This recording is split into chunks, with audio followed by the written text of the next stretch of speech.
lada. Bahan dapur ini sangat berguna dalam membuat masakan. Selamat datang di Wiki Makan. Salah. Maksudnya lada yang ini, lada mobil. Karena ini ternyata masih Wiki Motif, belum jadi Wiki Makan. Kalau kalian tertarik, langsung tulis di bawah. Kan kita bicara tentang mobil yang katanya tahan bom nuklir. Masa sih? Uni Soviet dengan ideologi komunisme mulai terhambat bikin mobil. Kenapa? Ini balik lagi dari ideologi yang tadi, komunisme. Jadi ideologi mereka itu menantang kapitalisme dan intinya adalah mereka nggak bikin mobil baru karena ya kalau yang lama masih jalan ngapain lu bikin baru, ya kan? Bikin orang keluarin duit aja, kapitalisme. Dan akhirnya ya gitu, mobil Uni Soviet antik semua. Supaya mereka bisa bikin mobil yang modern dan sesuai di zamannya dan bisa ekspor buat dapat duit, cuan lagi, balik lagi. Maka mereka bekerja sama dengan perusahaan Italia yaitu Fiat. Kok Fiat mau ya? Itu pertanyaannya gitu.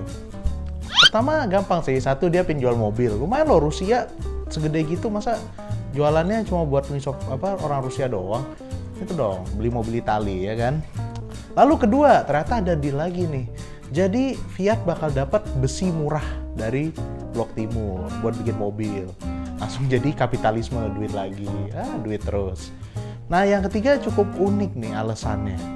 Jadi Fiat itu pingin ada jaminan. Kalau kita bantu Uni Soviet, pastiin gua aman nih. Hah? Aman? Kok gitu? Jadi dulu di Italia itu partai komunisme itu sangat berkuasa gitu, dan mereka sering mengadakan kayak pembunuhan-pembunuhan gitu untuk tokoh-tokoh kapitalisme, pebisnis segala macam. Nah si Fiat pengen neken di Soviet nih, gue bantu lu tapi lu bilang tuh sama antek-antek lu jangan bunuh gue dan keluarga gue. Dan bener, akhirnya keluarga Fiat sehat walafiat, kecuali satu tewas bunuh diri loncat. Dan di tahun 1966 pemerintah Uni Soviet bersama Fiat bekerja sama mendirikan perusahaan baru bernama AutoVAZ, VAZ. Saking ribetnya gue kalau namain susah deh, jadi Google aja deh. Dan pada tahun 1970 lahirlah mobil pertama yaitu VAZ 2101. Udah kayak nama bus aja, pakai angka-angka segala. Jadi ini adalah lisensi dari Fiat 124. Tapi sebenarnya nggak benar-benar lisensi sih, karena dimodifikasi ya. Pertama bodinya lebih tebel.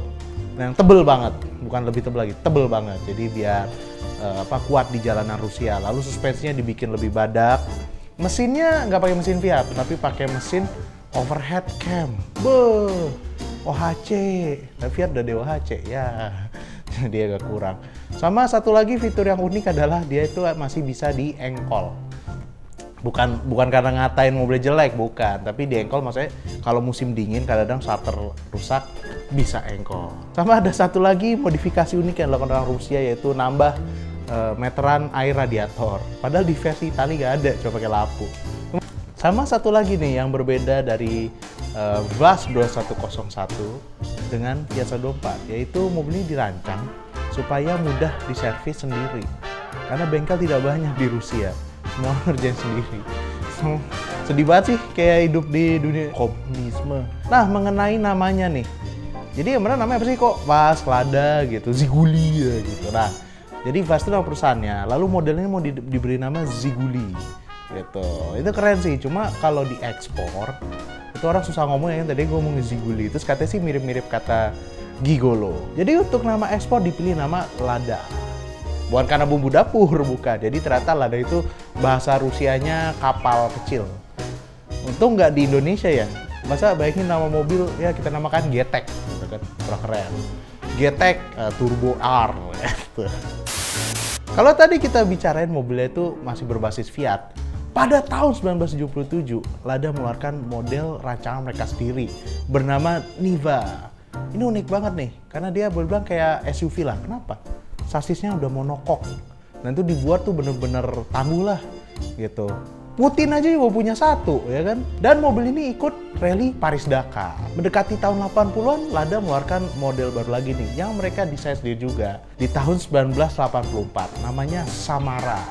Ini canggih loh, didesain bersama Porsche, mesinnya tepatnya. Kenapa Porsche mau? Karena Porsche bokeh. Kalau sekarang kan enak nih, Porsche kayak raya. Dulu sih mau bangkrut gitu, feelingnya mau bangkrut ya, jadi kayak kerjaan apapun diterima. Ya kayak gue lah, gue cari kerjaan apapun terima ya. Desainnya sih 80-an banget ya, kotak, front wheel drive. Dan hebatnya lagi nih, ini mobil tadinya mau ikut grup B lagi. Tadi ada linknya ya, nggak perlu gue tunjukin lagi ya. Dia bikin prototipe namanya Lada Samara Eva Turbo. Waduh, keren banget, mid engine macam. Tapi nggak jadi masuk grup B karena grup B ditutup. Alasannya kenapa? Lihat video grup B. Sayangnya sistem komunisme itu tidak mampu bertahan. Jadi kalau kalian nggak tidur pas belajar sejarah, tahun 1991 itu Uni Soviet runtuh. Dan itu berpengaruh ke Lada sendiri. Mereka kebanyakan jual-jual mobil yang ya apa adanya ya, orang Rusia cuma bisa belinya itu, tapi sekarang orang Rusia dapat kayak mobil bekas dari Eropa, dapat dari Jepang malah. Dan akhirnya penjualan Lada terus merosot. Akhirnya variannya juga berkembang ya, ada versi wagon, nah itu tuh versi yang nanti kalau di orang Rusia digoreng. Terus ada versi yang lebih mewah, pakai mesin 1500 cc dengan interior mewah. Gue nggak tahu deh interior mewah di Rusia tuh apa. Ada ini kali, pemantik mewah. Dan kemudian di tahun 1999 keluar nih versi faceliftnya, namanya Lada Riva. Lebih kotak. Lampunya kotak. Nah itu tuh yang kalian inget tuh versi-versi kalau ingat Lada pasti yang Riva ini. Dan hebatnya mereka turun balap loh. Turun balapnya nggak tahu tanggung, yaitu grup B. Yang kalau penasaran grup B apaan? Linknya ada di sini ya. Tapi kita waktu itu nggak bahas, soalnya banyak banget sih grup B banyak. Nah ini ada namanya Lada VFTS. Beuh, cakep. Buatan Vilnius, Lithuania. Kalau kalian bisa nemu itu di peta, hebat loh. Nggak tidur pas sekolah. Dan seperti kita tahu, Rusia mengekspor mobil ini ke negara-negara satelit mereka ya, Blok Timur, dan bahkan sampai di Mesir itu dilisensi. Gak tau ya, gue waktu itu nonton Ayat Cinta kan mobilnya itu Lada ya kan, taksinya. Gak tau sih ya, gue pernah ke Mesir, kasihan loh. Masa itu yang Ayat Cinta udah, gue belum. Selain pasar di dalam negerinya melemah, si Lada juga bisa diekspor. Karena tadi seperti yang gue bilang ya, Lada diekspor dan ternyata sampai Eropa Barat loh. Itu Lada Riva gitu-gitu laku di Eropa Barat, bahkan sampai Kanada. Kenapa? Karena ya itu harganya murah banget, tapi mobilnya reliable. Kan ada orang yang kayak cuma pengen punya mobil yang benar-benar transportasi gitu, nggak perlu melihat ini bentuknya kotak amat ya gitu kan. Nah setelah 1990-an tuh orang pada sadar namanya safety.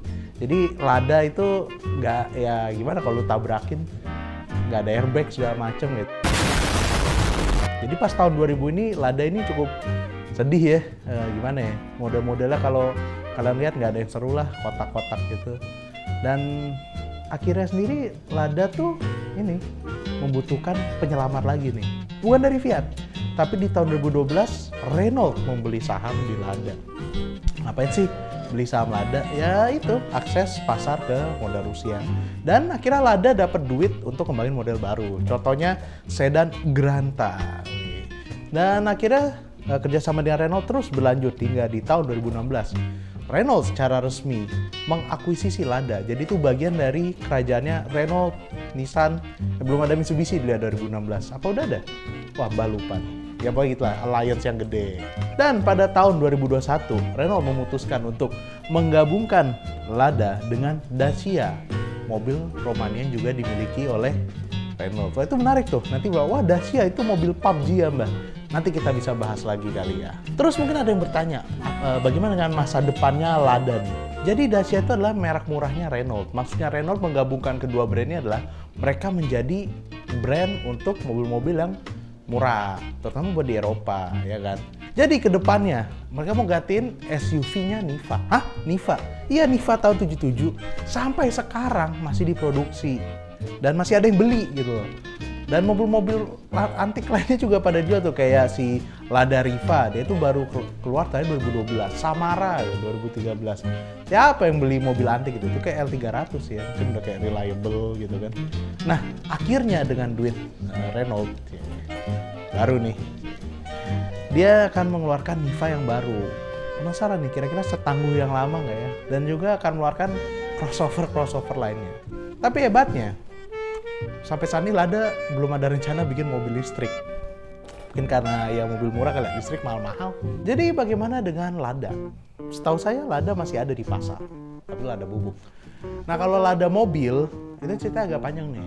Jadi Niva itu pernah dipamerkan di Pekan Raya Jakarta tahun 1977. Nah, nggak akan ketemu loh gambarnya, kecuali minta itu perpustakaannya Mbak Ivan. Iya, sombong. Yeah. Tapi itu hanya buat pameran karena ya waktu itu kondisinya kurang bisa untuk jual mobil di Indonesia. Harus CKD, mahal CKD. Dan kemudian percaya atau enggak, Lada Niva masuk lagi ke Indonesia tahun 2000-an. Dan namanya PT Borneo Daya Utama, nggak usah dicari, nggak akan ada. Itu ngimpor Lada Niva ratusan, tapi nggak jelas lah, kalau impor terus hilang. Dan hingga saat ini Lada belum muncul lagi ke Indonesia. Dan ada satu lagi yang menarik nih kalau Lada dan Indonesia. Kalian tahu Amandio kan? Ya, drifter Indonesia. Dia kan berkompetisi di Rusia ya, jam driftnya Rusia. Nah, mereka ada kayak kejuaraan ya serius ya, tapi fun-fun gitu lah. Jadi semua pembalap driftingnya dikasih Lada, suruh ngedrift di es. Waduh, ya jadi keren ya. Moga-moga esnya tidak roboh. Banyak nonton film gue, esnya langsung serem gitu kan. Ya nah. Jadi itu dia sejarah dari Lada, mobil Rusia yang katanya sih tidak bisa dihancurkan oleh nuklir. Tapi kalau tes tabrak kalah juga. So, ini konspirasi barat, kita tidak tahu. Anjir, nyindir banget gue ya. Terima kasih banyak sudah menonton Wikimotif. Jangan lupa jika ada saran, kritik, ide, fan art, fanfic bisa langsung dikirim di bawah sini. Dan sampai jumpa di Wikimotif selanjutnya.